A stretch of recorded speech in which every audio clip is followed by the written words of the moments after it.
السلام علیکم ناظرین، امید لرم چې ټول به روغ جوړ. ناظرین، یو ځل بیا ستاسو په خدمت کې حاضر شو. مونږ چې کوم نن ټاپک کوم سبق ووایو هغه به وایو ډاکټر غلام مصطفی خان. مونږ به د ډاکټر غلام مصطفی خان تعارف کوو. نو په هغې کې اول نمبر ډاکټر غلام مصطفی خان کله پیدا شوی و؟ نو تاریخ پیدایش 23 ستمبر 1912 عیسوي کې پیدا شوی و. یعنی ډاکټر غلام مصطفی خان کله پیدا شو؟ 23 ستمبر 1916. او کله وفات شوی و؟ 25 ستمبر 2005 ईस्वी के वफात शवे हो. डॉक्टर गुलाम मुस्तफ़ा खान जबलपुर में पैदा हुए. डॉक्टर गुलाम मुस्तफ़ा खान दा पर जबलपुर के पैदा शवे. वालिद का नाम गुलाब खान था जो नस्लन पठानों की यूसुफजई ख़ानदानों से ताल्लुक़ रखते थे. द वालिद से नुमे चे वो दाऊ गुलाब खान नुमे हो खो नस्लन जदकुम नस्लो दा द यानी द पुख्तनों سره تعلق لرلو او په هغې کې د پښتنو چې کوم هغه د یوسفزۍ خاندان دې سره تعلق لرلو. ابتدائی تعلیم जबलपुर से हासिल की. ابتدائی تعلیم چې ودای जबलपुर نه حاصل کړي وو. پھر اعلیٰ تعلیم के लिए अलीगढ़ चले गए او بیا د هی تعلیم د پاره अलीगढ़ ته لاړو. वहाँ से उन्होंने फारसी उर्दू और कानून का इम्तिहान पास किया.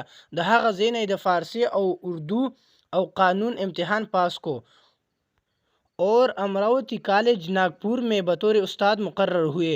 او په امراوتی کې چې کوم کالج دی ناگپور کې چې کوم کالج دی په هغه کې بطور استاد باندې پاتې شو. قیام پاکستان के बाद वो कराची चले आए. د قیام پاکستان نه پس هغه कराची ته لاړو. यहाँ वो पहले उर्दू कॉलेज और फिर सिंध यूनिवर्सिटी में सदर शोबे उर्दू मुकर्रर हुए. هلته چې वो اول د اردو کالج او بیا د سند یونیورسٹی صدر شعبے اردو مقرر ہوئی یعنی د اردو صدر پادے شو. ڈاکٹر صاحب کو बेशुमार सरकारी व गैर सरकारी एजाज़ात से नवाजा गया. او ډاکټر صاحب چې غلام مصطفی خان چې سرکاري په تور باندې او غیر سرکاري تور باندې دته ډیر اعزازات یعنی ډیر انعامات ملو شوي دي. वो हिंदुस्तान पाकिस्तान और बांग्लादेश की यूनिवर्सिटियों में PhD सतह पर लिखे जाने वाली कई मकालात के मुमतहिन रहे. او دا د هندوستان پاکستان او بنگلاديش چې کومې یونیورسيټیانې دي د هغې نه PhD په سطح باندې لیکونکي د ډیرو کتابونو او PhD چې کوم یونیورسيټي په هغې کې د PhD په سطح باندې لیکونکي په سطح باندې پاتې شوی و. اردو تحقیق کی روایات کو مستحکم करने में डॉक्टर गुलाम मुस्तफ़ा खान का अहम किरदार है. یعنی د اردو چې کوم تحقیق روایتونو د هغې ته مستحکم معنی د مضبوط.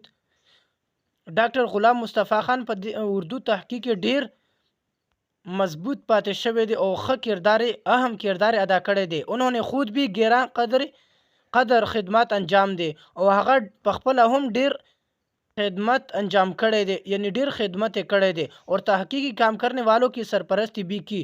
او چې چا تحقیق کولو د اردو د پاره نو د هغې سرپرستی هم کړی یعنی دا مشر هم پاتې شوی دی. انہوں نے زبان کے ساتھ ادبی اثرات کی دریافت کا فریضہ بھی انجام دیا.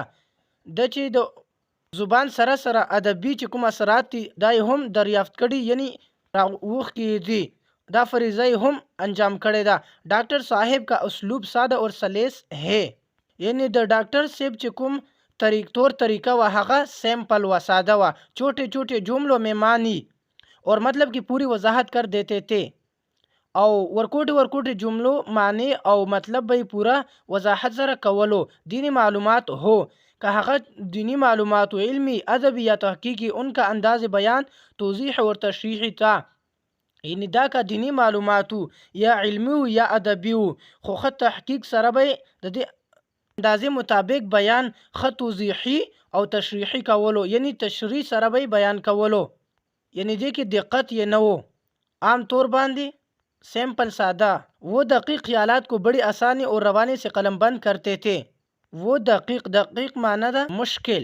وہ دقیق خیالات کو بڑی آسانی اور روانی سے قلم بند کرتے تھے. هغه به مشکل خیالات چې دا به یو آسان او روانی چې کوم قلم بندو په دې کې به بندول. انکسار اور ساده بیانی ان کی اسلوب کا حصہ ہے. انکسار وی عاجزی تا ساده بیانی یعنی د عاجزی او ساده بیان چې ان کی اسلوب کا حصہ ہے یعنی د ژوند یو طریقه وا. فارسی میں ان کی مہارت مسلم الثبوت ہے. فارسی کې د مهارت چې دی مسلم الثبوت ته. فارسی مونکی مهارت مسلم ثبوت ہے، یعنی په فارسی کې د مهارت چې دی دا مسلم ثبوت دی، یعنی ثابت کړی شوی دی. ډاکټر غلام مصطفی خان چې کوم تصانیف کوم کتابونه لیکلي د هغې نومونه: تصانیف علمی نقوش، اول نمبر چې کوم کتاب لیکلی دی علمی نقوش، دویم نمبر چې کوم کتاب لیکلی تاریخ اسلاف، دریم نمبر ادبی جایزې، څلورم نمبر چې کوم کتاب لیکلی تحقیقی جایزې، پنځم نمبر چې کوم کتاب لیکلی تاریخ بهرام شاه، شپږم نمبر چې کوم کتاب لیکلی دی سرگذشت کابل، اووم نمبر چې کوم کتاب لیکلی چند فارسی شعرا، اووم نمبر چې کوم کتاب لیکلی بر صغیر میں فارسی ادب، نهم نمبر چې کوم کتاب لیکلی اقبال اور قرآن، لسم نمبر چې کوم کتاب لیکلی دی معارف الاقبال، یولسم چې کوم کتاب لیکلی دی مطالب اقبال، دولسم نمبر چې کوم کتاب لیکلی دی مقدمات ډاکټر غلام مصطفی خان، دیارلسم نمبر چې کوم کتاب لیکلی ہمارا تلفظ، او لاس چې کوم آخري کتاب لیکلی جامع القواعد وغیره وغیره. امید لرم ناظرین چې تر دې دمه پورې به تاسو